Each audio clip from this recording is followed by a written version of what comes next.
Γεια σας και καλώς ήρθατε στο YouTube κανάλι μου. Εδώ που θέλω να αισθάνεστε σαν στο δικό σας σπίτι. Αυτό το βίντεο είναι το τρίτο μέρος από την τριλογία «Τα μεγάλα όχι μου στη διακόσμηση». Όσοι δεν έχετε δει τα προηγούμενα δύο βίντεο, τότε είναι πάρα πολύ εύκολο. Εδώ μέσα στο κανάλι στο YouTube θα βρείτε το Part 1 και το Part 2. Πάμε λοιπόν να ξεκινήσουμε. Τα μεγάλα όχι στη διακόσμηση, κάποια γενικά, κάποια για τώρα. Όπως λέω κάθε φορά, είναι καλό να ξέρουμε όλα αυτά που πρέπει να κάνουμε, αλλά ακόμα καλύτερο να ξέρουμε όλα αυτά που πρέπει να αποφεύγουμε. Και ξεκινάμε. Όχι πάνω από 3 χρώματα σε έναν χώρο. Όπως λένε και οι ειδικοί της μόδας, οι καλύτεροι χρωματικοί συνδυασμοί γίνονται με ως 3 χρώματα ταυτόχρονα. Το πολύ 3 χρώματα, έτσι. Εμένα μου αρέσουν πάρα πολύ οι χώροι που έχουν 1, το πολύ 2 χρώματα. Αλλά άντε σας συγχωρώ, μέχρι και 3, εάν γίνει σωστά, το αποτέλεσμα μπορεί να είναι πάρα πολύ όμορφο. Αυτό που πρέπει να προσέξετε όμως είναι τα 3 αυτά χρώματα να μην βρίσκονται παντού. Παραδείγματος χάρη, είναι πολύ πιο ωραίο και πολύ πιο σωστό να χρησιμοποιούμε ένα ουδέτερο χρώμα στους στίχους και μετά να έχουμε ακόμα 1-2 χρώματα στα έπιπλα και στα διακοσμητικά. Επαναλαμβάνω, ένα κεντρικό χρώμα σε μεγαλύτερες επιφάνειες, είτε είναι σε καναπέ είτε είναι σε τοίχους. Μετά ένα δεύτερο χρώμα σε κάποια άλλα αντικείμενα στο χώρο, θα μπορούσε να είναι στις καρέκλες παραδείγματος χάρη, στις πολυθρόνες, στο χαλί, και ένα τρίτο χρώμα σε μικρότερα διακοσμητικά αντικείμενα.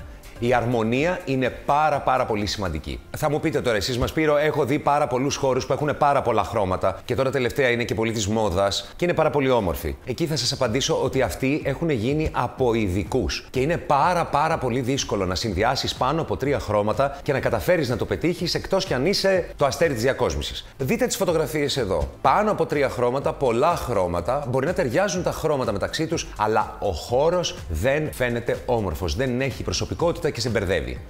Ενώ σε αυτές εδώ τις φωτογραφίες που κυριαρχεί ένα πιο ουδέτερο χρώμα και τα υπόλοιπα βρίσκονται σε έπιπλα και λεπτομέρειες, ο χώρος δείχνει πιο αρμονικός και πιο σωστά μελετημένος.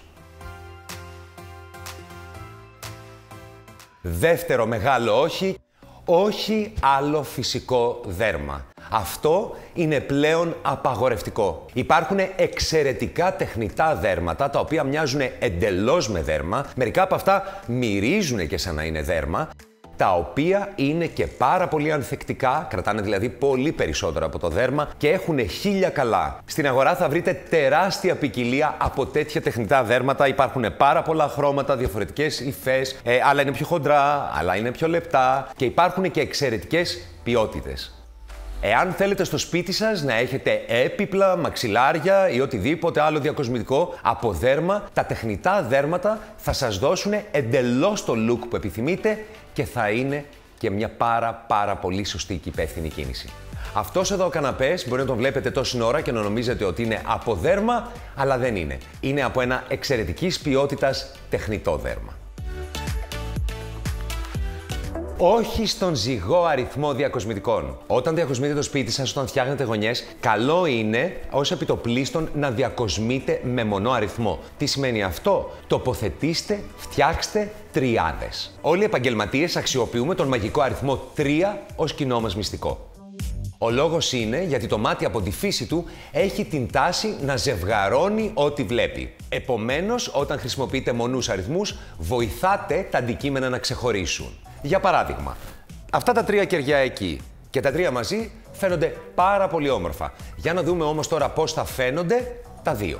Είμαι σίγουρος πως βλέπετε ότι αυτό δεν δείχνει τόσο ωραίο. Η αγαπημένη μας αριθμή είναι το 1. Πολλές φορές, όταν είναι κάτι ξεχωριστό, δείχνει πάρα πολύ όμορφο μόνο του. Αγαπάμε τον αριθμό 3, τις τριάδες. Το πολύ να φτάσετε μέχρι το 5. Και από εκεί και πέρα ξεχάστε το. Ούτε 6, ούτε 7, ούτε τίποτα. Μην μου μπερδευτείτε, δεν μιλάω για έπιπλα και για καρέκλες και για τέτοια μεγάλα αντικείμενα. Μιλάω για διακοσμητικά και αξεσουάρ. Α, ναι, μην το ξεχάσω.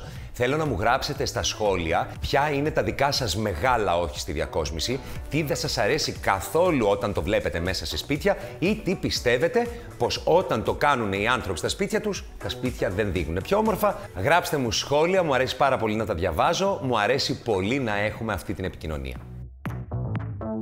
Όχι στα μπιμπελοσουβενίρ, ούτε σε 1, ούτε σε 3, ούτε σε 5. Δεν θέλω να σας κουράσω. Αυτό που θα σας πω είναι ότι όσο πιο πολλά μπιμπελό και σουβενίρ βάζουμε, τόσο αυτό έχει το αντίθετο αποτέλεσμα. Το σπίτι μας δεν φαίνεται ωραίο, φαίνεται ακατάστατο, φαίνεται ότι κάποιος δεν το έχει επιμεληθεί και γενικότερα δεν δείχνουν καθόλου ωραία στο μάτι. Το καταλαβαίνω ότι έχετε γυρίσει στον κόσμο, ότι έχετε πάει σε όλα τα ελληνικά νησιά, ότι πήγατε στην Πίζα, μαζί σας. Χαίρομαι πάρα πολύ γι' αυτό. Δεν είναι ανάγκη ό,τι έχετε αγοράσει από όλο τον κόσμο να το κάνετε έκθεση μέσα στο σπίτι. Ξέρετε πολύ καλά ποια είναι η άποψή μου για τα αναρρύθμιτα μπιμπελό και σουβενίρ και για να μην τα ξαναλέω, δείτε αυτό το απόσπασμα από τις κορυφαίες συμβουλές της Ελληνίδας μάνας Not. Δεν χρειάζεται να τα έχετε όλα σαν κοινή θέα. Να σας πω ένα μυστικό. Διαλέξτε μερικά που σας αρέσουν, μερικά. Δηλαδή, από τα 125, διαλέξτε τα 15. Τα 5. Α, είσαι σκληρή εσύ. Εγώ θα πω τα 10. Από τα 125 διαλέξτε τα 10. Στολίστε τα. Όχι όλα μαζί. 3-3. Έτσι. Τα υπόλοιπα μπορείτε να τα κρύψετε, μπορείτε να τα βάλετε σε κούτες, να τα βάλετε στην άκρη και να τα αλλάζετε ένα σεζόν. Δεν έχετε βαρεθεί να τα βλέπετε και τα 120. Αφήστε που θα τα έχετε ξεχάσει όλα αυτά στην κούτα, θα τα ανοίξετε μετά από 6 μήνες, ένα χρόνο και θα πείτε: Α, κοιτάξτε τώρα πράγματα που έχω, θα ξαναστολίσετε. Έτσι θέλω να το κάνετε. Σιγά σιγά. Τόσα μπιμπλό, όσα. Τόσα, όσα. Νούμερο 5. Όχι κοντές κουρτίνες στα παράθυρα. Τα πράγματα εδώ είναι πολύ απλά. Οι κουρτίνες πάνε ανεξάρτητα από το μέγεθος οποιοδήποτε παραθύρου. Δηλαδή δεν έχει καμία σημασία πόσο ψηλό ή πόσο κοντό είναι. Δεν κόβονται σύριζα κάτω από το παράθυρο. Φτάνουν κανονικά μέχρι το πάτωμα και απέχουν από αυτό 2 με 5 χιλιοστά.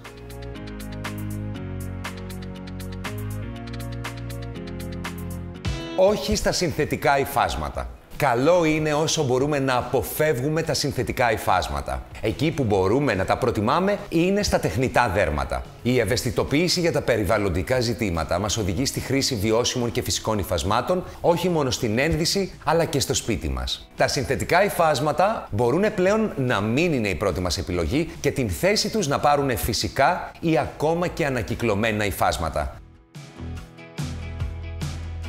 Ναι, καλά ακούσατε, υπάρχουν υφάσματα τα οποία έχουν ήδη ανακυκλωθεί. Οπότε, εάν επιλέξετε κάτι συνθετικό, τουλάχιστον φροντίστε να έχει ανακυκλωθεί. Όχι όλες οι επιφάνειες γυαλιστερές. Εάν το σπίτι σας μοιάζει σαν να το έχετε περάσει όλο με λούστρο, τότε ίσως ήρθε η στιγμή να κατεβάσετε λίγο τους τόνους. Γυαλισμένο και το πάτωμα, και το παρκέ, και τα έπιπλα, και οι λάκες, και τα πλακάκια, και τα διακοσμητικά και τα μέταλλα είναι πάρα πολύ. Εάν θέλετε με τη γυαλάδα να τονίσετε μερικά αντικείμενα ή μερικές επιφάνειες, τότε κάντε ακριβώς αυτό. Γυαλίστε μόνο μερικά αντικείμενα ή μερικές επιφάνειες. Όχι άλλα πλακάκια, αλλά μεξικάνικη χασιέντα. Όλε. Πείτε τα μεξικάνικα, πείτε τα ισπανικά, πείτε τα μαροκινά, πείτε τα όπως θέλετε. Τα είδαμε παντού. Σε δάπεδα, σε κουζίνες, στα μπάνια, σε σπίτια αλλά και σε καταστήματα, από μαγαζιά με ρούχα μέχρι και σουβλατζίδικα. Φέτος λέω λοιπόν όχι πλέον στα συγκεκριμένα πλακάκια, αλλά θα πω ένα μεγάλο ναι σε αυτά που μοιάζουν με μάρμαρο. Ναι σε άλλα σχέδια και μοτίβα, πιο γραμμικά, πιο γεωμετρικά. Και φυσικά ναι στα μονόχρωμα πλακάκια. Γιατί όπως και να το κάνουμε, το μονόχρωμο δεν φεύγει ποτέ από τη μόδα, κυρίες και κύριοι. All time classic. Όλε. Ένα νέο trend, ένα μεγάλο trend το τελευταίο διάστημα που δεν θέλω, συγγνώμη, θα το πω, ούτε να το βλέπω. Γραφιστικές γραμμές προσώπου παντού. Η νέα τάση που ήρθε και εύχομαι να φύγει άμεσα είναι οι γραφιστικές αφαιρετικές γραμμές προσώπου σε ταπετσαρίες, μαξιλάρια, σε πίνακες, στα ρούχα, παντού. Αυτό εδώ το βάζω είναι δικό μου. Μία που το πήρα πριν λίγο καιρό, μία που το έβαλα μες στο σπίτι και μία που δεν θέλω να το βλέπω. Το έβγαλα. Ας αφήσουμε λοιπόν αυτές τις αφαιρετικές γραμμές προσώπου, ας τις αφήσουμε εντελώς και κάπου εδώ ολοκληρώνεται αυτό το βίντεο και η τριλογία με τα μεγάλα μου όχι στη διακόσμηση. Για φέτος. Τώρα του χρόνου δεν ξέρω, μπορεί να έχω αλλάξει ιδέες. Μπορεί να μ' αρέσουν τα βαριά υφάσματα, μπορεί να μ' αρέσουν τα γραμμικά πρόσωπα. Μπα, Γι' αυτό δεν υπάρχει καμία περίπτωση. Εάν δείτε και τα 3 βίντεο, είμαι σίγουρος ότι θα πάρετε πάρα πολλές ιδέες για το τι δεν πρέπει να κάνετε στο σπίτι σας και φυσικά για το τι πρέπει να κάνετε. Πριν σας χαιρετήσω, θυμηθείτε αν θέλετε, που πολύ θα ήθελα να το θέλετε, θα ήταν μεγάλη μου χαρά να κάνετε subscribe, like και να χτυπήσετε και την καμπανούλα, για να σας έρχονται ειδοποιήσεις κάθε εβδομάδα. Σας ευχαριστώ πάρα πολύ που ήσασταν μαζί μου. Θέλω να προσέχετε τον εαυτό σας, να αγαπάτε τον εαυτό σας και φυσικά να αγαπάτε το σπίτι σας. Και ό,τι δεν σας αρέσει, μαζί θα το αλλάξουμε. Γεια!